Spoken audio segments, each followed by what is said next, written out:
are live on Rijooviness TV. And good afternoon, good morning, or good evening, everyone, from wherever you are in the world, and happiness and health to everyone.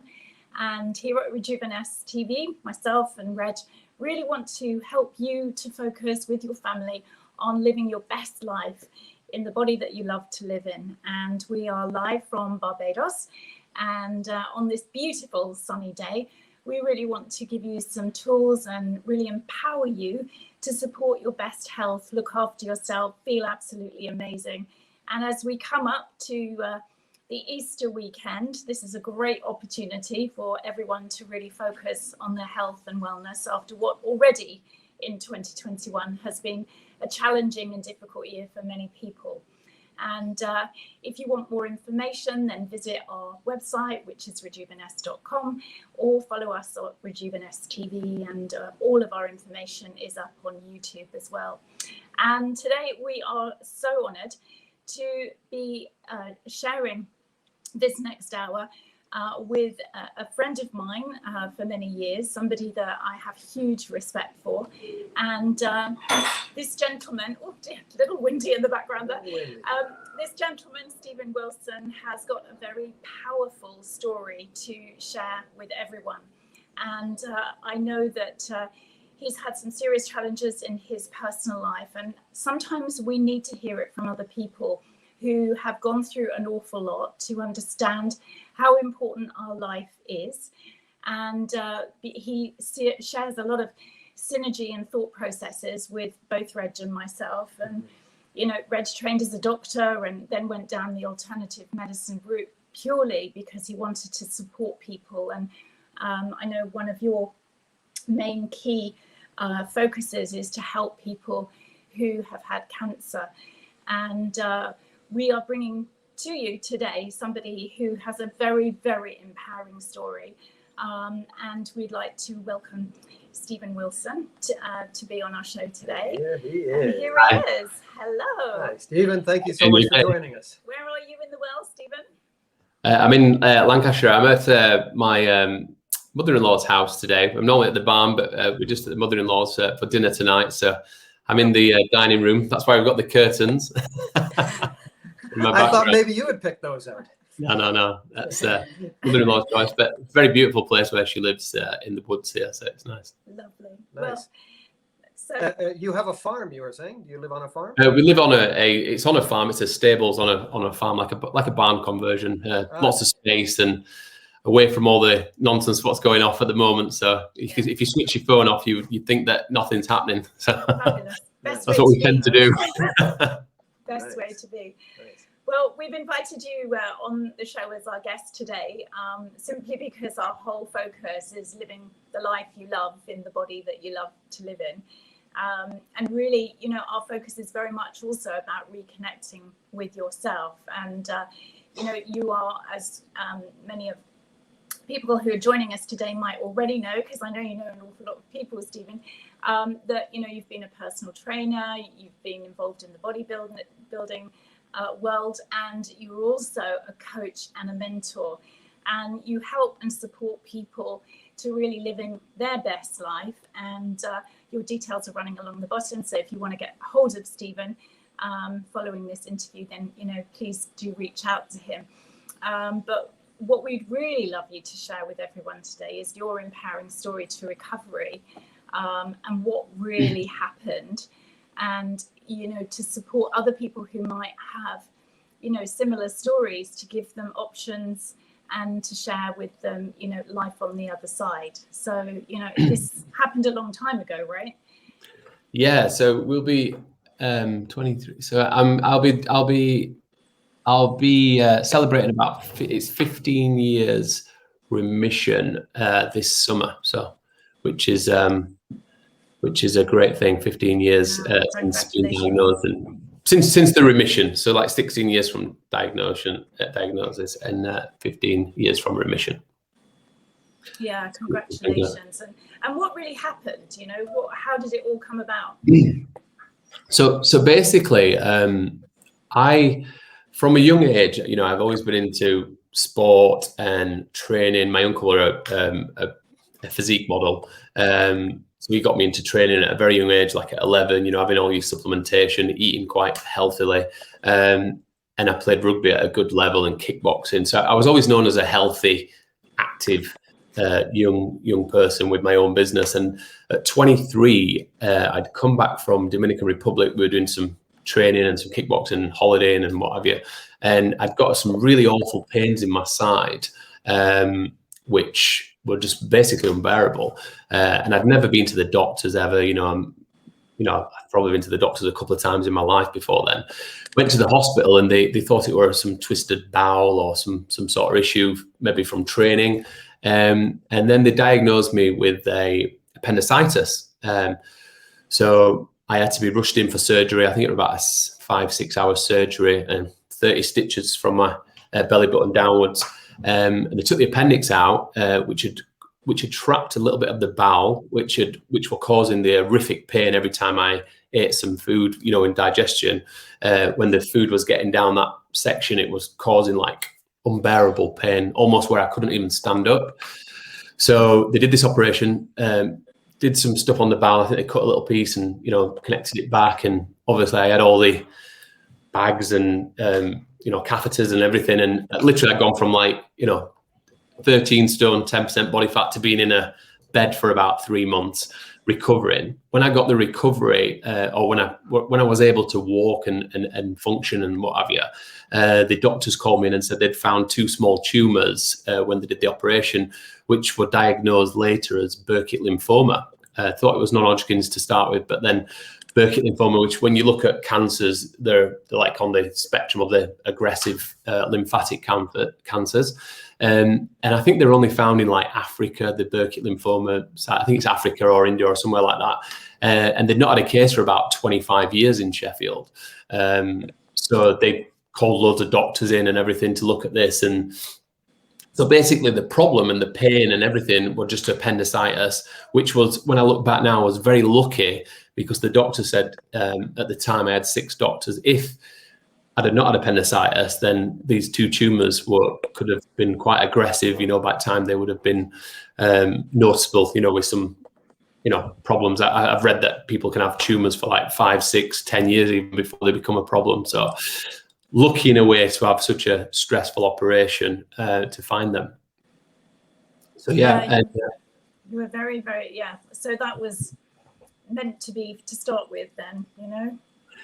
Yeah, and I'll share a bit more about the meant to be and where that set me on a path. But to tell you a bit about the at the time, I didn't know, you know, I knew bro science with nutrition, so which was basically, I'm sure every guy who trains has known this diet, which is like chicken and broccoli, rice, chicken and broccoli, sweet potato, you know, pretty basic diet with lots of water and omega-3 and multivit, and train morning and night some days, you know, and do a bit of cardio in between. So I knew that kind of healthy eating, if you want to call it that, but I didn't know anything about meditation, affirmations, you know, your mindset and where cancer actually comes from on a subconscious level, and what you could do to, you know, prevent that or even, you know, help through the journey. So all I knew was bro science and a family what believed in, you know, chemotherapy and pharmaceuticals and everything. I had one cousin who's like my brother, and he was saying, you know, look at Gerson's therapy, look at meditation, look at Reiki healing, look at, you know, different disciplines, what could help and support.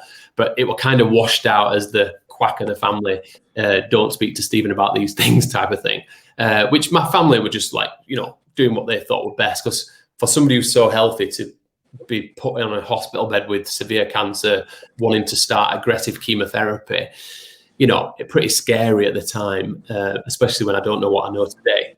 You know, if I knew what I knew today, I wouldn't do what I did back then. Yes, absolutely. So what then happened? What route did you go down, and what were, you know, the results and implication of that?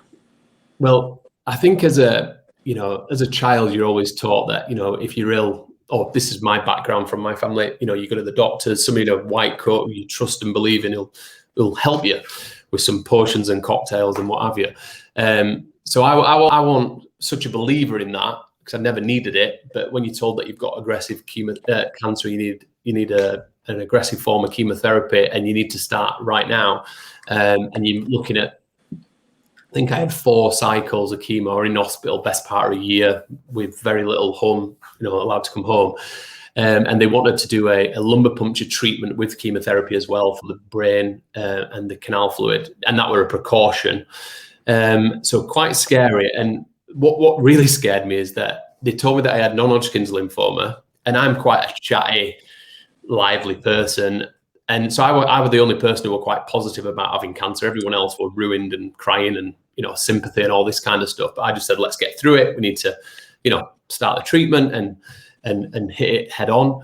The first day I went into the ward, and there were all private rooms, and there was this one guy, and it had got non-Hodgkin's lymphoma on his like chart outside the door. And I was like, oh, I'll have a chat with this guy and, see if he can give me any guidance. And I went in, and he was literally about 6 stone in body weight, bones, and a couple of straws in his nose. And I was like, wow. And there were a picture of him on the side with his family, and he looked like like some professional athlete. And I was just like, wow, this is real, So that kind of knocked me back in my tracks. And then the doctor came round and said, you've actually not got that. I was like, thank God for that. He said, you've got something a lot more aggressive, which is Burkitt lymphoma. So I was like, okay.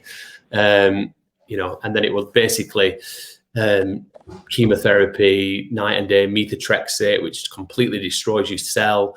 And when people ask me about what were the worst thing about having chemotherapy, and it will literally knowing the cycle of eating some food and then having to get rid of the food, and the pain that caused because of the methotrexate, which it literally destroys everything, the cells, everything basically. So the pain, as a grown man who's kickboxed and run into people twice my size at rugby, just doing a normal thing, once you've eaten food, were literally unbearable. We're talking like, cold baths, and, I don't want to get too brutal on the channel, but it was literally something that I literally didn't look forward to. And because of that, I would start to only have 1 meal a day, which would be a milk, like a protein shake and a bit of water. So the weight that I lost I lost about 4 and a bit stones in weight.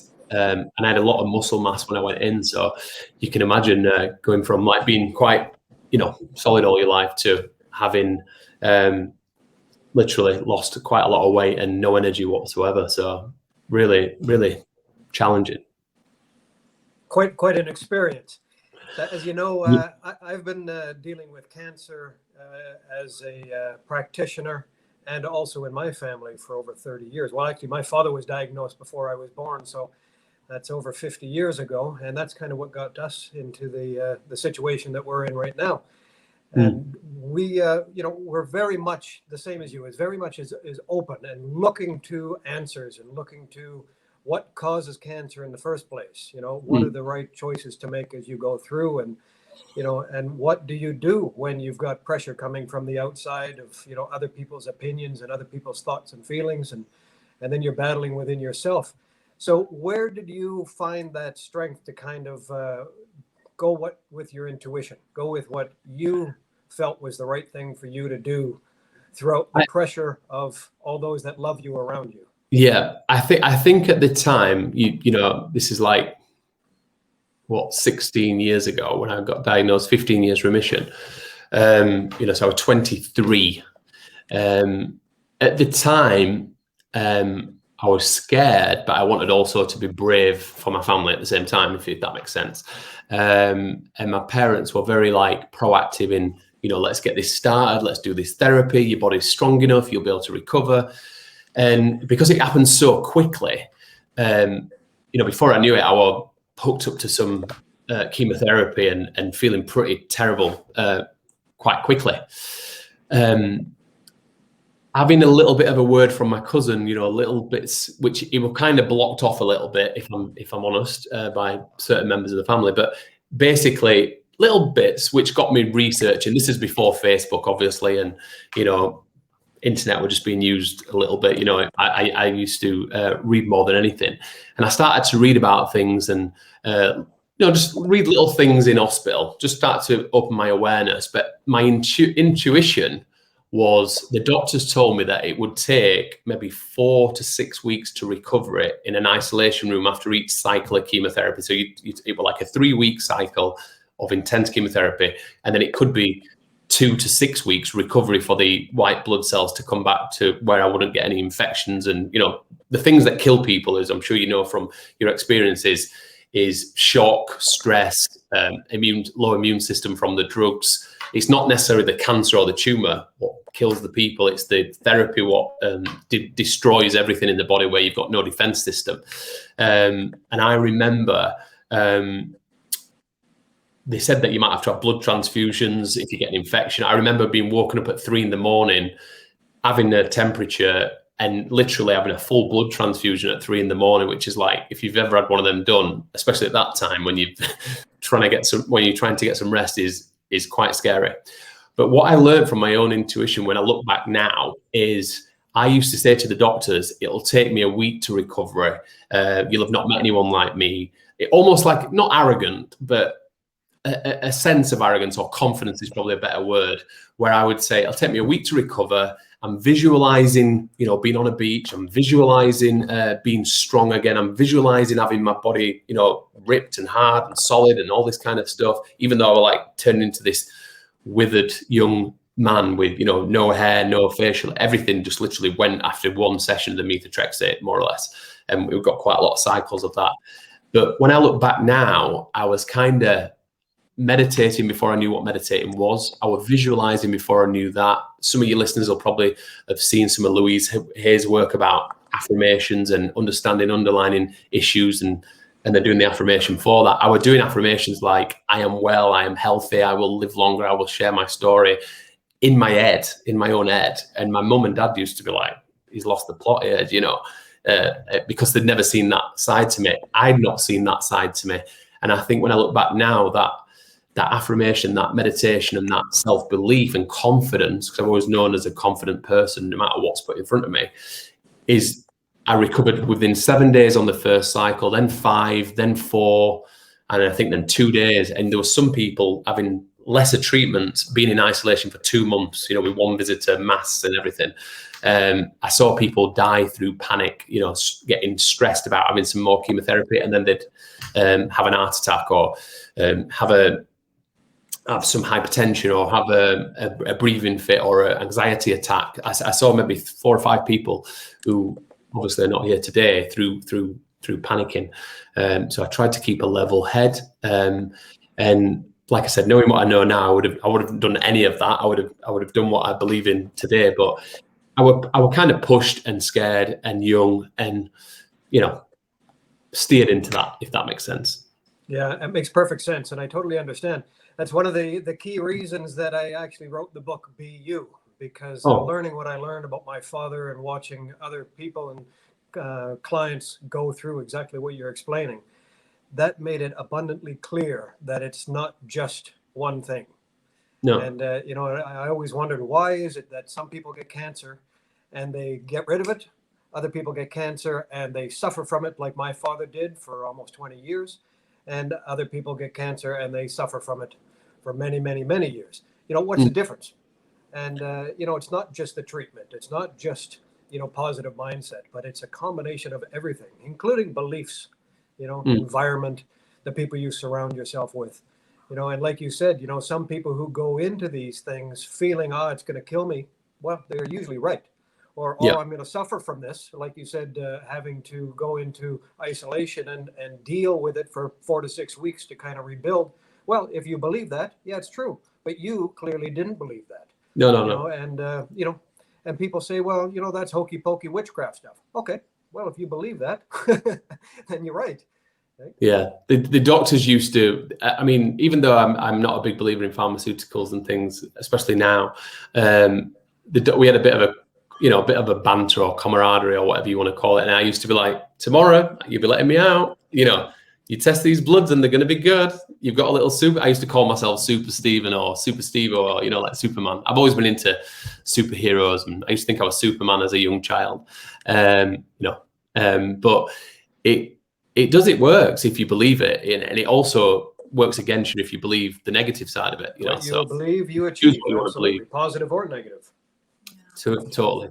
I think people are always right in what they consciously and subconsciously believe in, no matter whether it's a good thing or a bad thing, you know. So it's your choice to choose that. But I think what's kind of, even now, I pinch myself with my experience.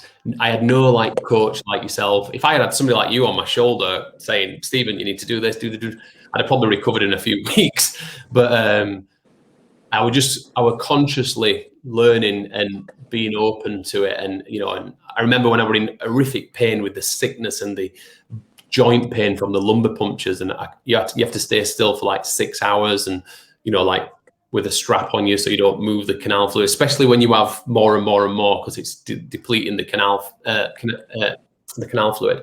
I remember just visualizing being laid on a beach, even though we're in a cold hospital with a strap across my chest, you know. And that really helped, because I've seen people like go into panic attacks over a lumbar puncture. It's not the nicest thing to have, especially when you know you've got one every week, so you've got that build up. Which is not good. For those of you that have just joined us, we are sharing our hour today with Stephen Lee Wilson, who has an incredible story of being not just a survivor of having a very serious cancer, but has gone on over the last few years to really empower other people to look at alternative routes, and has built up an armory of all sorts of disciplines that he uses. So, you know, just click the link below, share his information, and, you know, let everyone know to listen and tune in to Rijooviness TV today to hear this very, very powerful story. And do send it to people that could really do with hearing that there are other ways. And, you know, if you do suffer from cancer right now, then, you know, you need to hear this. You need to hear this kind of story. And, you know, Reg has been involved in working with patients who have very successfully come out the other side of cancer.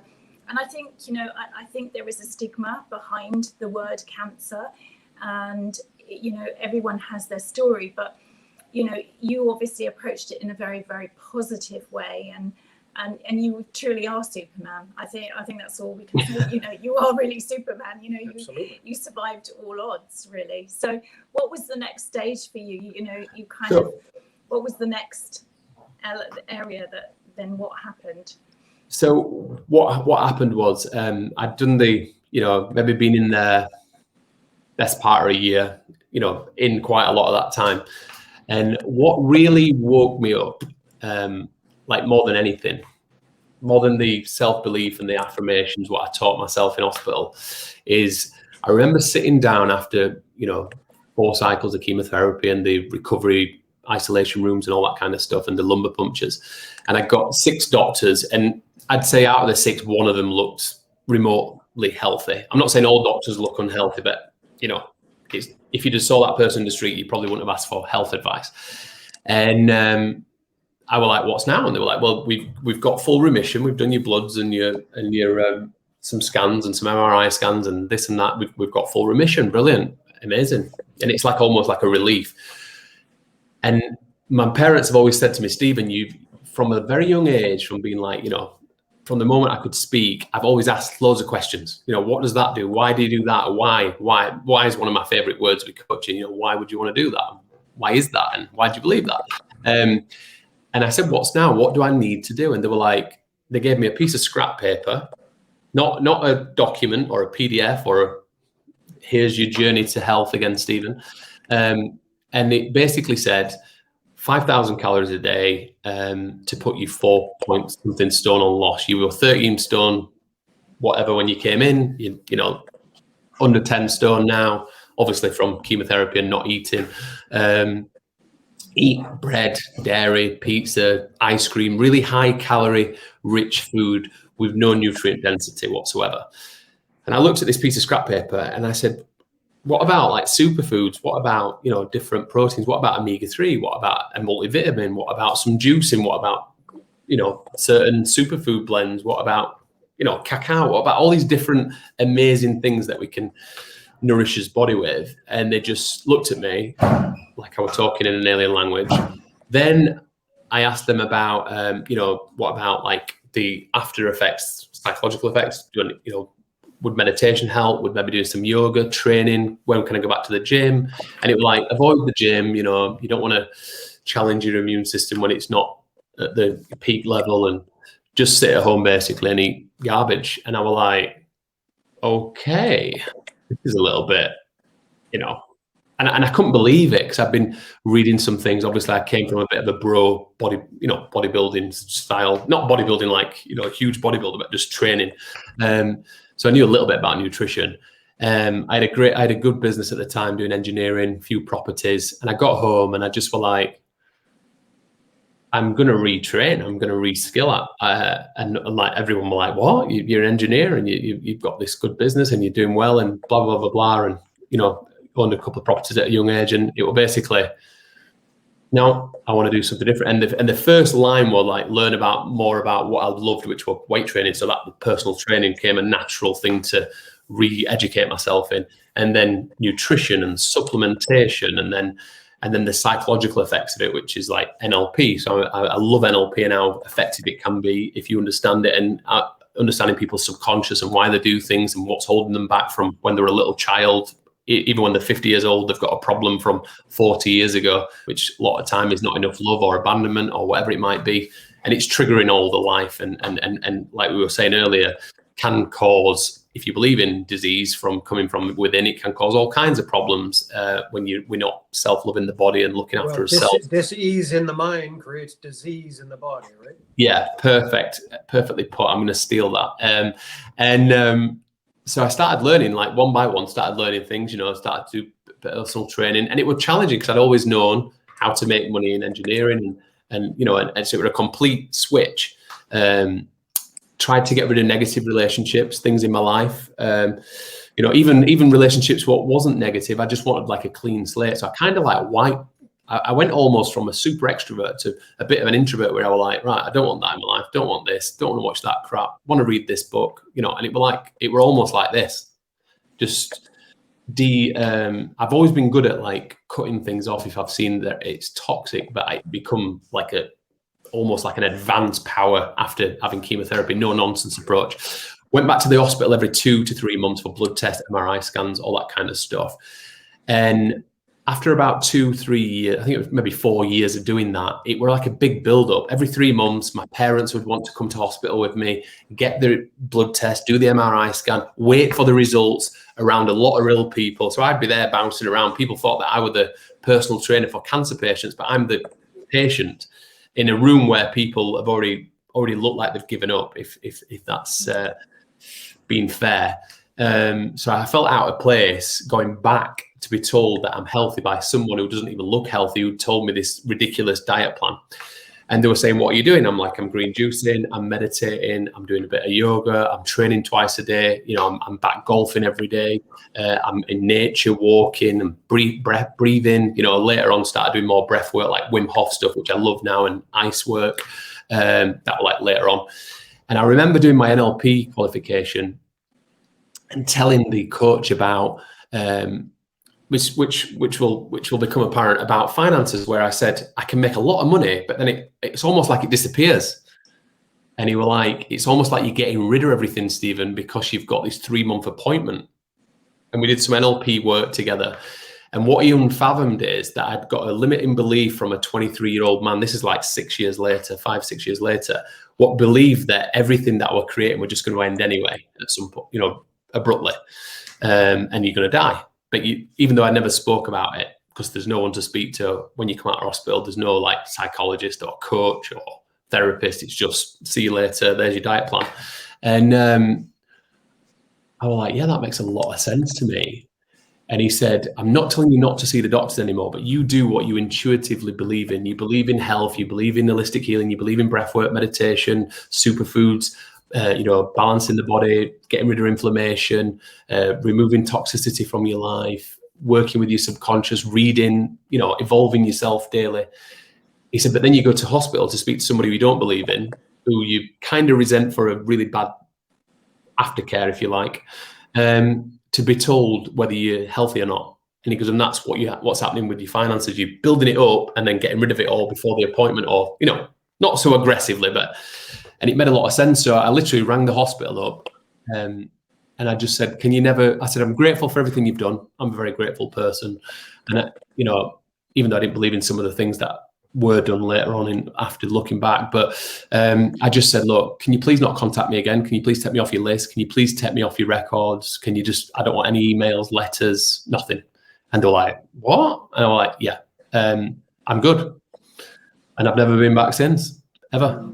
Yeah. Never been. We do want to make clear that we're not against doctors. No. Very clear also in my book and, you know, on our website and disclaimers. We work with doctors all over the world. And I think the biggest issue that we come across is lack of understanding from clients and people who talk about doctors in a negative way. Because doctors are generally there for the reason that they chose to be, because they want to help. Yeah. But ultimately, they are controlled by an association, and they're also educated by so they only know what they know.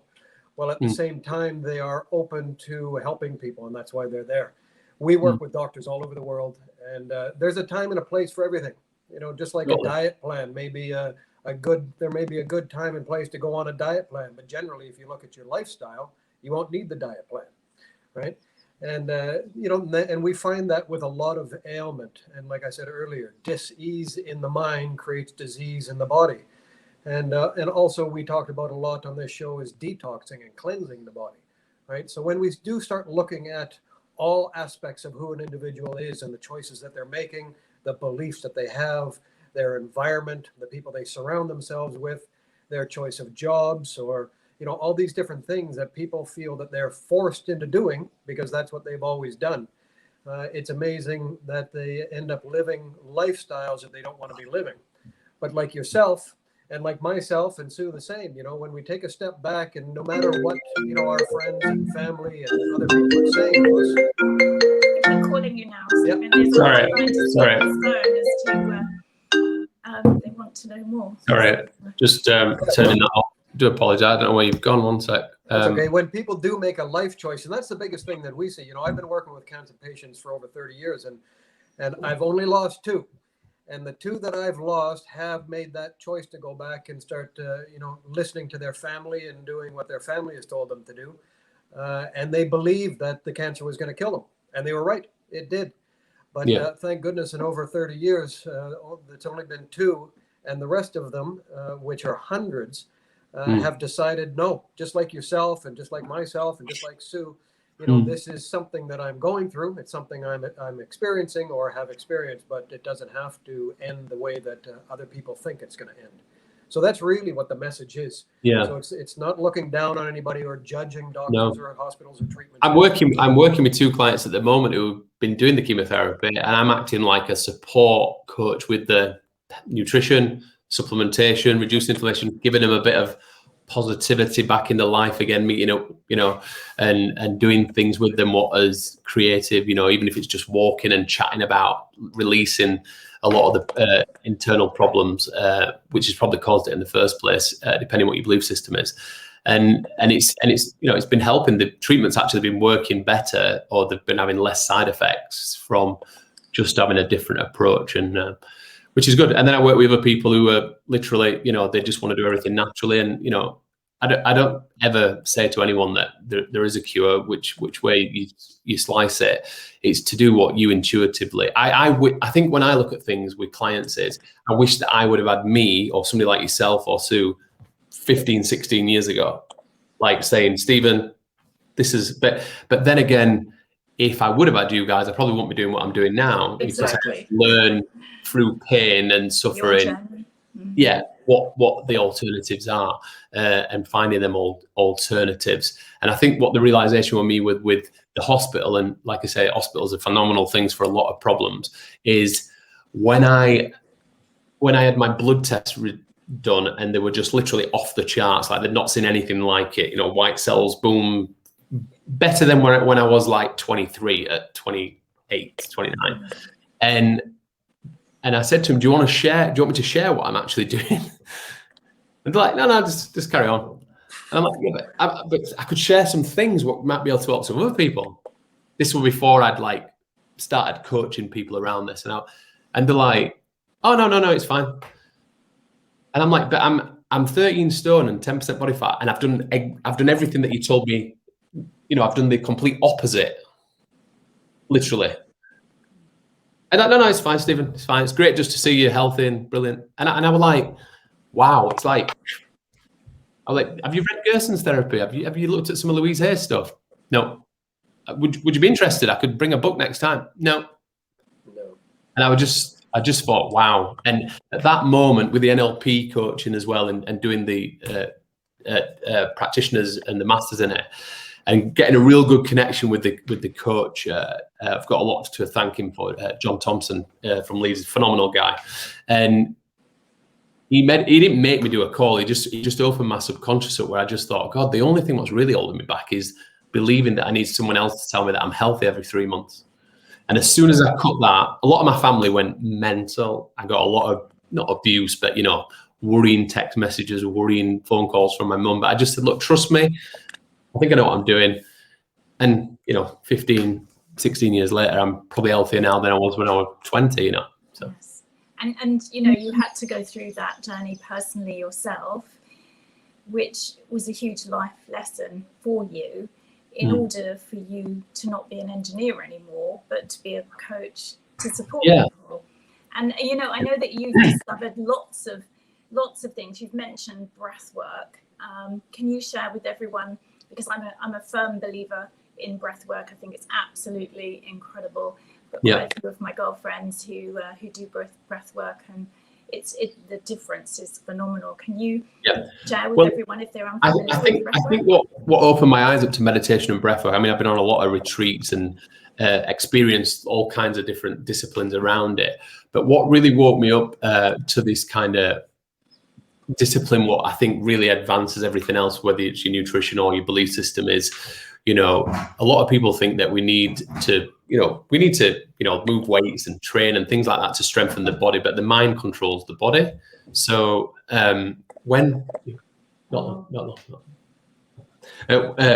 mind controls the body, and the only way you can train the mind is through meditation and breath. You know, it's one of the biggest muscles in the body, and you need that breath work and meditation to be strong. So as soon as I started doing the breath work and breathing and doing Wim Hof style stuff and ice baths, and, you know, I get a cold shower every day for the lymphatic system, it just almost like excelled everything I was doing, where I kind of, when you're in a deep meditation and you're focusing on like either box breathing, or if you're doing like rounds of breath, or there's all different models of breathing, but I like doing box breaths. I do it in the morning. I do what I call a scan meditation. So I do big deep breaths, you know, in for 6, hold for 6, release for 6, hold for 6.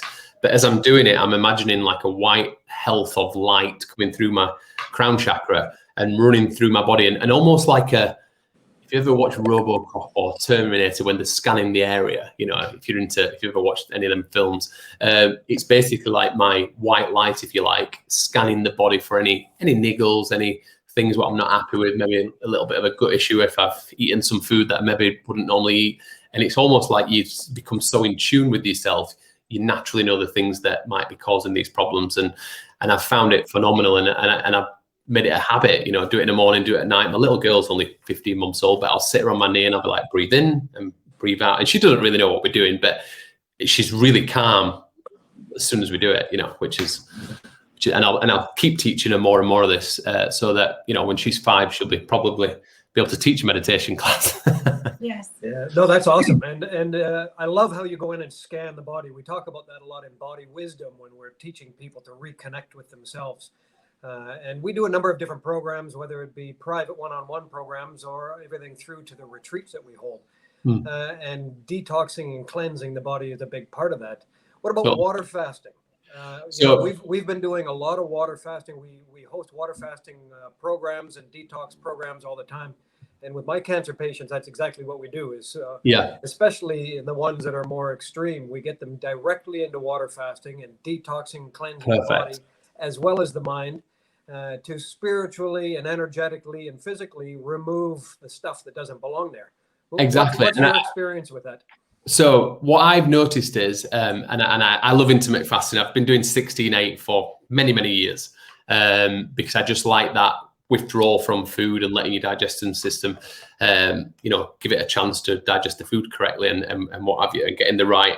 I love apple cider vinegar. I have it 3 times a day. It's a phenomenal superfood, what not many people even realize, for, very cheap. But with the water fasting, and I was chatting to Sue about this. I've just done a 120-hour one, like literally about a week and a half ago. What I find with water fasting is you almost see all the, if you're into like your body scans and your meditation, if you do a water fast on top of that, it's almost like you can see everything in your body when you're doing the meditations, because you've taken all the distraction away, you've taken all the need for food, all the need for cravings, whether you've got a coffee craving or addiction to, even like more aggressive things like alcohol, or you've got bad habits and there's probably a lot of people developed a lot of bad habits in COVID, drinking too much and eating too much rich food and numbing the reality with satiations, with food and drinks and what have you. So when I do the water fast, and I'm not an expert like yourself in water fasting, but I love how balanced the body becomes, how the inflammation just seems to drop. Obviously it's great for a boosted weight, like any weight issues seem to kind of rebalance quite quickly. And once you get into 3, 4, 5 days, it's almost like you could do 50 days. The first 2 days for me, I felt like, God, I need a coffee, or I need something as a treat, which I don't really eat any crap food, but you almost kind of see the little cravings and habits that you've probably been ignoring consciously or subconsciously. That's what I find with water fasting is great. And there's many studies and books, and obviously you guys are doing great things with it. Whereas if you've got chronic illnesses and fibromyalgia and chronic diseases and cancer and all these other things, disease of the body, stop putting crap in the body and just drink water, and you'll see some amazing results. And it's crazy to see people when you just tell them to drink water, and they do, and they get phenomenal results with it. Yeah, and I loved your point about being aware of addictions. Because a lot of times we just don't know why we do what we do, and that I get people to look at their environment and look at the people that they're surrounded by. And when you're finished a day at work, or you're out of the house, wherever you're at, and you're heading back home, how do you feel about that? Do you need to stop at the pub and have a drink, or do you need to sit in the car and play with your phone, or do you, when you get home, do you need that drink or that silent place to go and hang out in? And if you're living in that kind of environment, what is that doing to you? What is that doing to you physically, emotionally, mentally? So yeah, and the water fasting really does help people to kind of eliminate all that noise on the outside, and then start focusing more on themselves. And that's where health and healing really comes from. It's so powerful, Red. It's like I've never experienced anything more surreal than a water fast. Even when you do intermittent fasting, you get more deeper meditations, you get more guidance, if you like, when you're looking for answers in things in your own life. If you go within, obviously the best way to get over anything is going inwards. And water fasting, for me, it's a phenomenal thing. I've done like 1 days and 2 days in the past, but this year I've been doing 5 days, and then when I get to 5, I think, God, I could do 10 here. And 5.5 days is the most I've done yet, but I think I'm going to try and do maybe a 10-day one. And because when I did that one a couple of weeks ago, the realizations I had in right, I need to take that out of my life, change that, I need to get rid of that person, and it was literally coming at me like light speed, like downloads. So you always say the same, don't you? Yeah, absolutely. Reg has been doing 21-day water fast for many years. He tends to do it at least twice a year, and coaches people very successfully through 21 days. And wow. I did one just after Christmas, and even after 10 days, the body, the mind, the higher consciousness, the clearing, and a lot of stuff that you hold on to, like you say, emotionally, physically, and spiritually, from a perception and all of that, it just clears you, and you're great because obviously you are a coach, so you can take yourself through it. But we have a lot of people that we coach through water fasting purely because you do need some help and some guidance. Because it is an emotional release as well as a physical release. And, you know, whatever you ingested has an emotional response when you ingested it. So when it leaves the body, often things come up that you're like, that's so random. I haven't thought about that for years, or I didn't realize that was my belief system. Or, you know, like you said, you get rid of people in your life that actually, you know, you try and support where it's not supporting you. And it makes you have clarity. So, and I do have to say, if anybody is thinking about doing a water fast, ask for help. Don't just jump in and do it yourself, because a lot of times, you know, we hear all the time a lot of speak to these guys. Water fasting. You know, oh, I know somebody that did that and they felt terrible, or I tried that myself and I got really sick. Yeah, because you did it wrong. So, you know, don't judge things if you do it wrong. Find out the right way of doing it, and that's one of the big things that we do. You know, it's not about money. It's about helping people to achieve health and wellness in the right ways. That's not hurting them. And because everybody's unique and everybody has different needs and different environments and different lifestyles and different problems, you know, and different dis-ease, whether that be in the mind or the body, to try to jump in and do the same program that everybody else is doing, whether that's a diet or a fitness program or a detox program or a water fast, don't do it. Find what works for you and find the right coach to guide and direct you through it. Totally. I think we like to ask our guests always what they have done over the last year to keep themselves very healthy, and, you know, what supplements or protocols do they do, because it has been a very difficult year for so many people. A lot of people have thrived and have loved it. I'm not saying that, you know, but there are also people that need help and support. And one of the reasons that, you know, we felt that Rijooviness TV could reach so many more people is because Reg and I can't look after everyone on a one-to-one basis, but hopefully, you know, sharing all of this incredible information with people reaches so many more people to help them. So, you know, what have you done, Stephen, and what do you do? What supplements and protocols do you follow? So basically, I like to keep structure, obviously, in my life, and I'm very I'd say regimental. I wake up at 5 in the morning, regardless of what time I've gone to bed. My clock works pretty good. I've got a little one, so obviously the sleep's not phenomenal, as you can imagine. But, you know, as long as I get 3 or 4 hours meditative sleep where it's deep, that's a must for me, you know, and doing a meditation in the middle of the day just to make up for any sleep as well, what I might have missed out on with a young family. You know, some people who've not got young families or have got older families and they can get a good 7-8 hours solid. My big advice would be remove all electrical devices from your bedroom. Don't have your phone on charge, TV in your bedroom, you know, get a salt lamp. Lavender oils are really good. Make sure that you're hydrated, and create a sanctuary for sleep where you sleep. Because there's so many people have a mobile phone under the pillow and all that kind of EMF problems, which is not great for sleep. You know, having a bioresonance background, I know that through all the testing that we do. So that's the first thing that I always want to get right, the sleep. So I'm starting from the top to the bottom. And then, because I've always taken supplements all my life, mainly omega-3 multivitamin, and after cancer, I always needed a probiotic because of the microbiome problems through the chemotherapy. Almost where I was getting spouts of depression or spouts of not feeling good mentally.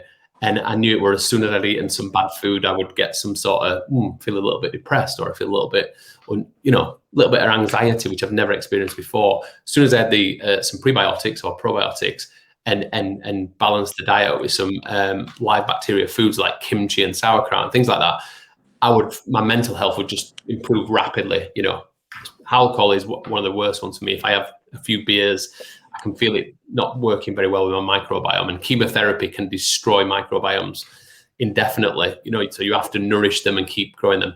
So for all that experience I've had in the supplementation world and superfoods, what a big question I asked myself a couple of years ago was, is it actually working? And somebody reached out to me and said, you know, are your supplements working? You're writing these blogs, but are they actually working for you on a cell level? And I couldn't really answer that question. So I did a blood test, a fatty acid blood test, which showed me how well my cells were absorbing nutrients, getting rid of toxins, and allowing the body to absorb things, which is really important, especially when you're spending quite a lot of money on superfoods and healthy whole foods. So I did a test. We need a 3-to-1 ratio, omega-6 to 3. Average person's probably 20-30 to 1. And basically, my bloods were 4.5 to 1, which is probably one of the best results I've seen. But my cell health were about 14 to 1, should be about 4, meaning that this cell's permeable, it can absorb nutrients, and it can also get rid of toxins. Obviously, having too many toxins in the body and storing them toxins is not going to be a great thing for future. So this really opened my eyes up. And what really softens them cells is omega-3. But what the problem is with omega-3, I was spending about £80 a month on a krill oil supplement, is if it's got no polyphenols and it oxidates in the blood. I was unaware of this new found knowledge from speaking to a lot of health professionals and other coaches and other doctors who use this product. So I did a test, started taking the oil in, and everything seemed to like step up a gear in what I was doing. You know, sleep a bit better, recover a lot better. And now my bloods are like 2.5 to 1 and my cell health's 3.5 to 1, which means I've got no inflammation in the body, and my cell health is perfect. And I know that by doing a second blood test. So I do that protocol every morning, which is, you know, omega-3 to my body weight, really powerful omega-3 supplement with polyphenols in, blood test, obviously, at the start of the protocol. Then I do a multivitamin. A lot of professionals will tell you, and I'm sure you know yourself, is a lot of diseases are formed by not having the right minerals and vitamins in the food supply today. You know, and even if you're doing like a full water fast, but then not nourishing your body afterwards with, you know, minerals and vitamins and the right foods, you know, you can only do so much. Obviously, we can get rid of a lot of diseases, but we need to nourish the body as well. And well, that's exactly the point, and that's why we try to always tell people not to be just taking stuff. You know, we see, especially with social media, everybody's kind of a professional. Everything's got some. Everybody's telling you do this, do that, and so many people are just doing things because they read about it. You know, I like this comment that one of our Facebook viewers said, "Funny how I do all these things that we're talking about for their dog, but not for myself." Right? True. And, I mean, we hear that all the time. People know what they're supposed to do, or they hear what they do, and they do it for others, and they support others. But they very rarely take care of themselves. And it is because we hear these horror stories about other people taking stuff, whether it's supplements or doing a water fast or whatever. And it's a horror story. You know, and that's why we always say, and just like you mentioned earlier, the live blood analysis, you know, with our retreats and our clients, we always do that so that you keep on top of exactly what's going on. Exactly. You know, what supplements are needed. You know, you're not taking stuff just for the reason of taking stuff or because everybody's doing it or it's the flavor of the month. But there was also a very good question about water fasting. You know, what do you start with? Do you start with a 24-hour water fast, or what do you start with? And I always tell people, well, you start with getting clear on what's going on within yourself first before you even think about doing a water fast or a detox program or anything else. What is it that you tell your clients to start with? I always say to people when they you know, I've had somebody come to me literally this morning saying they've hit a point with COVID where they've got so many bad habits. They saw me chatting to someone online about, you know, just maybe trying a water fast, and they said, what does it do? What do I need to do? You know, I'm drinking 6 cups of coffee a day, living on caffeine, etc. What I tell people to do is let's just start by literally highlighting these problems, what you're already seeing, before you even go into some big water fast journey. And let's start with let's just stop eating for 12 hours and then let's check in. You know, let's get some good water. What water are you drinking? Are we drinking out of the tap? Have we got a filter? Are we using some different waters? What are you putting into your body? And water fast doesn't mean have 6 coffees a day and no food, which some people think that. Let's start with 12 hours. Let's check in, and then let's see how we feel, and let's talk about it, and let's do a session on that. And then I'd recommend doing 24, and then monitoring the body and seeing how we feel first before we start diving into 23, 5, 10, 20, 30-day fast. And like I said to you before, I've not got the facility where I could do I see some top holistic doctors in America doing 40-day water fast for like stage 4 cancer patients and things and getting phenomenal results. But that's their speciality. So I think doing a little bit of that can really help, along with before we start any diet plan or any nutrition or whatever. Before I start anyone on blood tests, if they've got lots of problems, we'll have a coaching session, do a mini water fast if you like, and then let's take a blood test and see what's going off in the cells, and let's start removing these problems. Reducing the inflammation from not eating, and then healing that with the omega-3 and getting the right minerals and vitamins back in there. And you can see people change quite rapidly. I've had quite a lot of clients who are on antidepressants, and like I say, I don't tell anyone to come off drugs or anything. I'm not a doctor. But what I tell people is, if we can get this triangle, I call it like mind, body, cell, if you like, where if we can get the gut health working correctly, the microbiome, and that connects to the brain with the vagus nerve, if we can get the cell health right and the omega-3 around the brain, and we can get the mineral and vitamins back in and the right amount of water while removing the coffee addiction and the alcohol and the sugar and the too much salty foods and fast food and processed, what we'll start to see is the body actually working correctly, and you might not need the medication, and you make that decision. So I try to empower people to don't let me tell you to do something. Let me show you what you can do. You do it, and then you make the choice yourself. And like we spoke about earlier, once you've done a water fast, even whether it be 12 hours a day or, like what you guys teach and guide people through the 21 days, everything becomes it's like almost like holding a mirror up and seeing all these problems in your life and addiction. Everything affects everything. Problems and addictions. And unfortunately, we're running out of time, so I don't mean to cut you off. As you know, we can talk about this for days. And we'd maybe love to have you back on again where we can dive a little bit deeper and pick up from here. But we always say, if somebody wants to get in and try something alternative outside of the norm, don't do it on your own, and don't just follow something that you've, picked up from somebody on the street corner or from social media or whatever. Do your research on it, or reach out to people, professionals who specialize in these type of things, so that you're not here becoming another horror story. Rather, you're becoming another success, because just like Stefan is talking about, and there's thousands of people that we've worked with around the world that get tremendous success through these very difficult times. But it all comes down to doing it correctly and being guided and directed through on the right way to do it for you, not just a random program that anybody else is doing. Totally. Well, Stephen, I think, as Reg said, we could talk to you forever.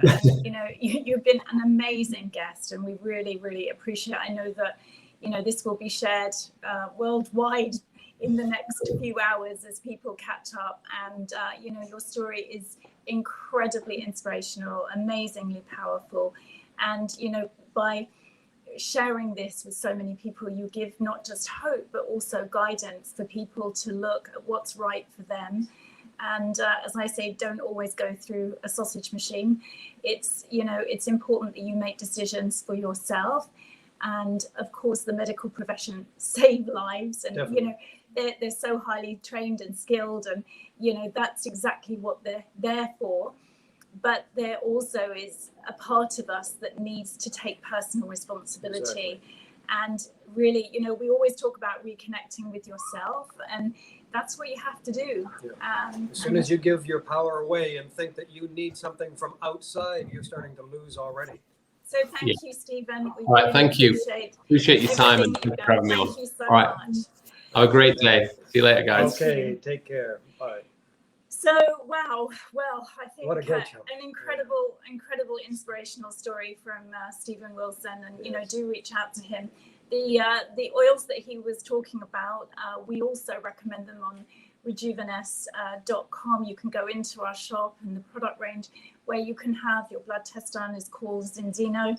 They have an incredible range of products. I've been taking them for a long time now and thoroughly recommend them. I know I've seen a huge difference in the way my cells were responding, and skin, hair, nails, but it's also about the stuff you can't see. And that's what we want to make sure is that, whether it's an emotional or a physical, what you can't see, you need to know that you're giving your body everything that it needs. So and we're here to help. So do reach out. We're here because we want to help, and that's our passion. So don't feel that you're alone in this. Reach out, and if you've got anything that you'd like to see us discuss on Rijooviness TV, also you can ask those questions, or just like Stefan, you can reach out and be involved if you'd like with Rijooviness TV. So on that note, because we truly talk and walk the walk, we have decided that we're going to take Easter off like everyone else. So we will not be back with you until next Wednesday.